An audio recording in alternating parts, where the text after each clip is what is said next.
How low can you go? Well, in terms of Z channel, we are lower than we can go, but we'll get to that later.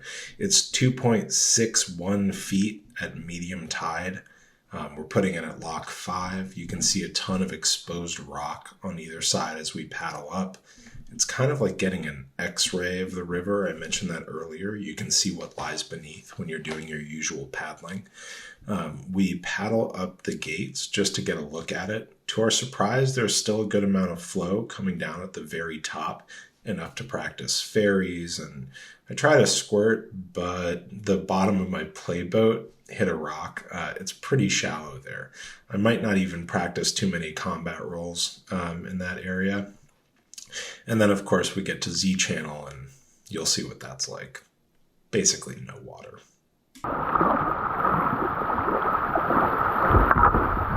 Oh, God.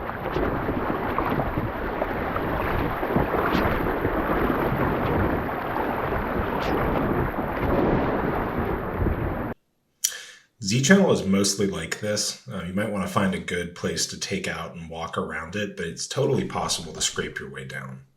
At least the first part.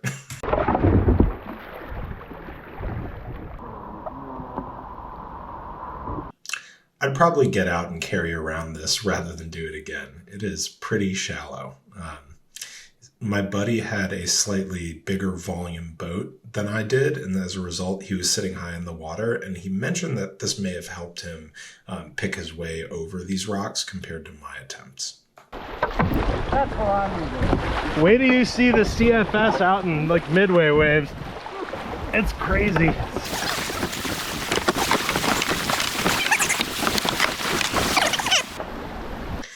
After this, we definitely are getting out to walk it. At the time, we were thinking about running it, but once we got eyes on it, it became clear that it would be just gorilla arms the entire way down. And, you know, we talk about pinning potential and stuff, but there's also so little water that it's barely even really kayaking kind of at the bottom there. So just do yourself a favor and skip it unless you're doing it for documentary sort of purposes like I am. Yeah, this is okay. No, it's not.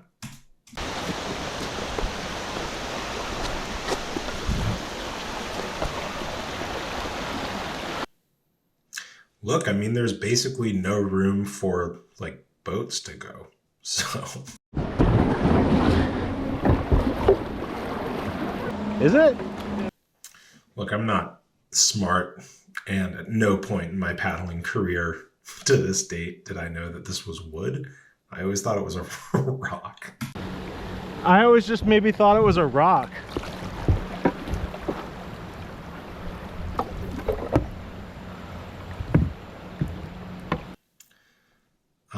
Whether you call it the bone zone or the rock garden, at this level, it's something entirely different. The way to get out to the main flow of the Potomac here is like straight up gorilla arms time. So it's a great workout. It's kind of fun in a way, but boy, oh boy, it gets a little bit tedious. It's a good opportunity to seek the easier routes through. But like, let's not overstate how great it is to just like scrape across rocks.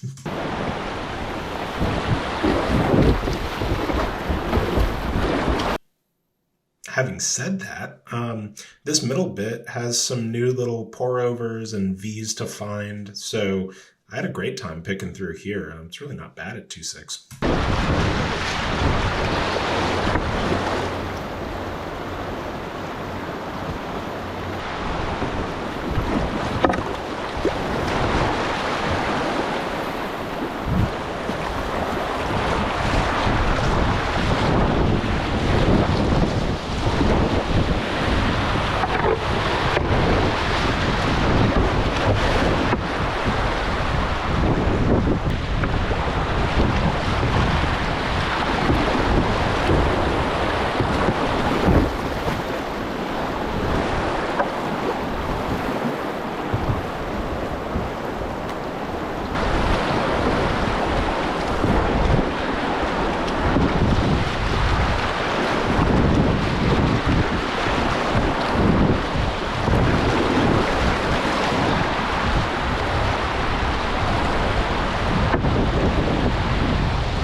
always like to greet the locals from a respectful distance. Seeing wildlife is one of my favorite things on the river, for sure.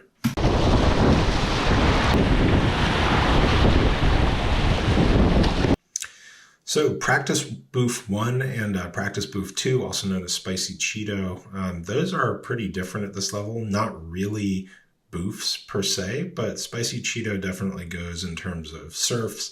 And you'll notice in the video, we unlock a few new, or at least new to me, surf waves that I hadn't seen too much of on the way down.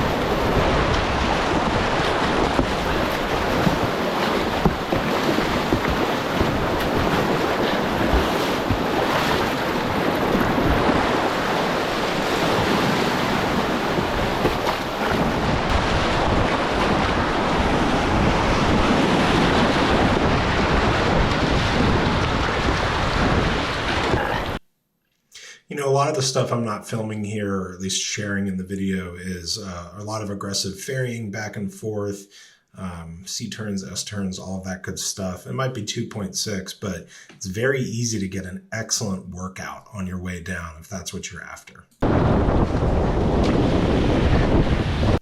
A new baby boof that I found.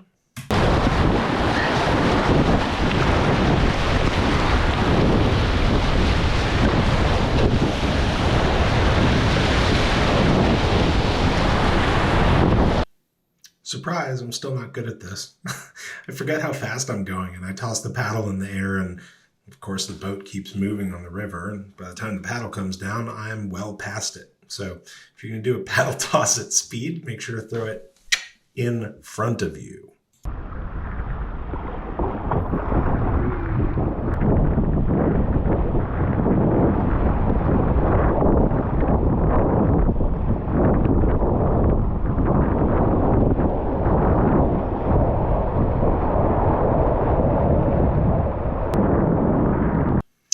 As usual, below 3.05 or so, Beaver Slide, both sides are a hard no from me.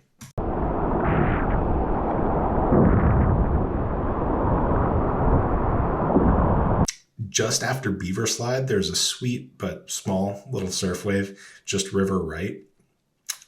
You can access it from river left or river right, and it's pretty fun. You can get a few good rides on that on your way down.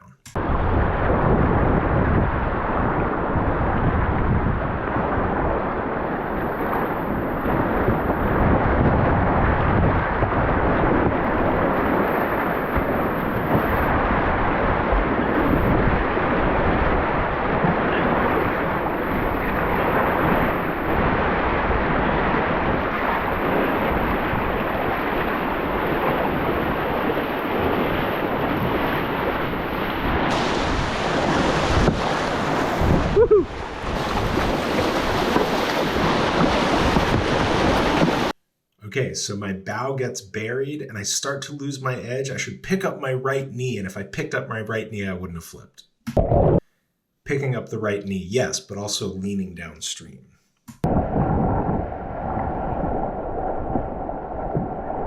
Yeah.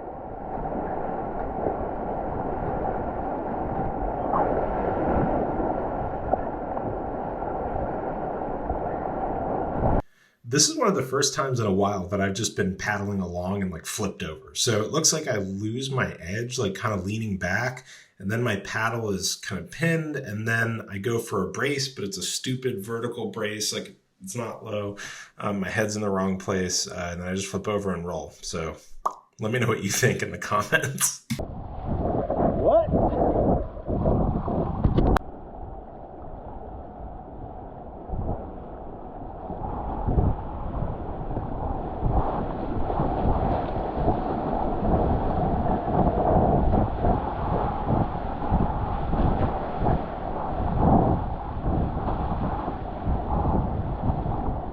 All right, so I probably should have scouted, but there were so many people on the rocks. There was like a big group there that I just decided not to. Plus, I could see welcome rock right ahead of me, and I kind of knew the lay of the land. The idea here is I'm going to try and boof it. There's a little nub of rock that makes that a little more challenging. And then given all the traffic, I decided to hop into the eddy rather than just running Darkside, because I'll be doing that a lot today.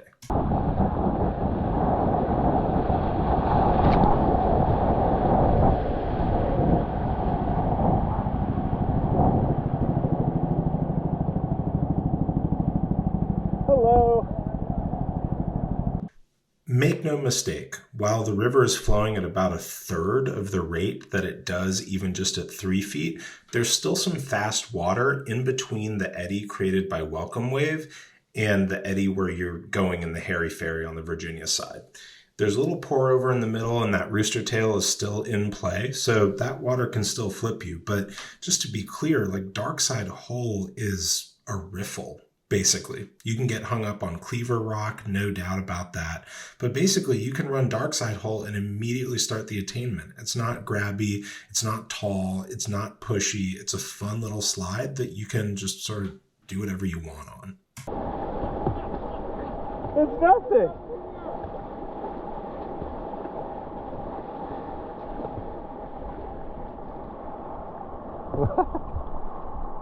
I was trying to see if this slot move goes, but it's a little beyond my skill, and it's pretty rocky on either side, actually.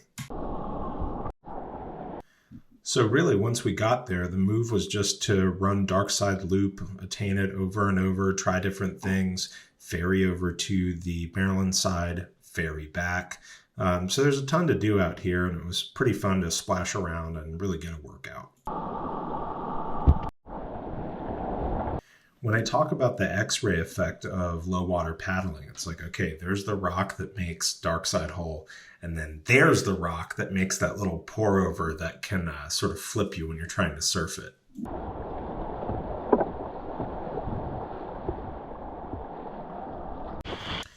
You can see that the Virginia side eddy is pretty big. It goes all the way up to that pour over, which with more water makes the big rooster tail that's harder to navigate when you're doing the Ferry. So you can get all the way up to the top of it, and from there it's very generous. Basically, you can ferry over into the Ferry eddy, or into the Welcome Wave eddy rather, and it's pretty slack water there, so there isn't a ton to navigate, but it's really good for just practicing your mobility in rapids.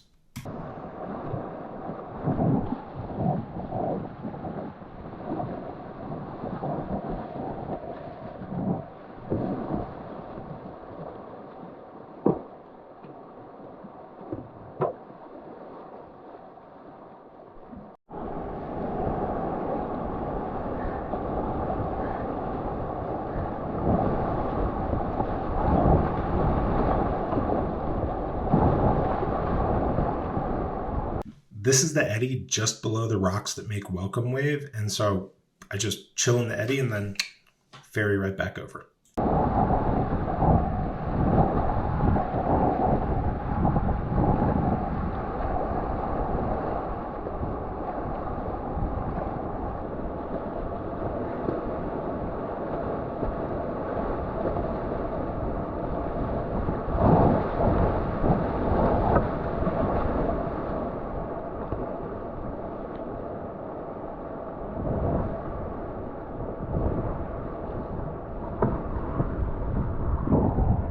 So starting a super low Ferry, low meaning pretty far downstream on the Maryland side, not giving myself a lot of space to get around the island and run Darkside, but the water is moving so slow, remember 1/3 of the usual rate, so I don't need that much space. And you can see how if I tried this at higher water, I'd be like down Maryland before I even hit the island.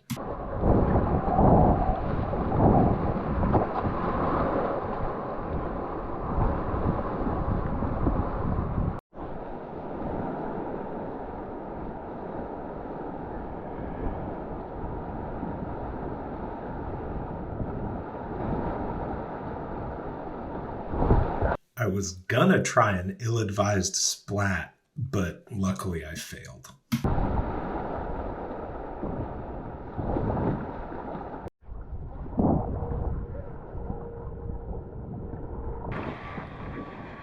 Maryland's basically flat water, and the drop is 2 rocks that are separated, so it's kind of like a zigzag move, but it's going really slow, so very easy to run if you want to.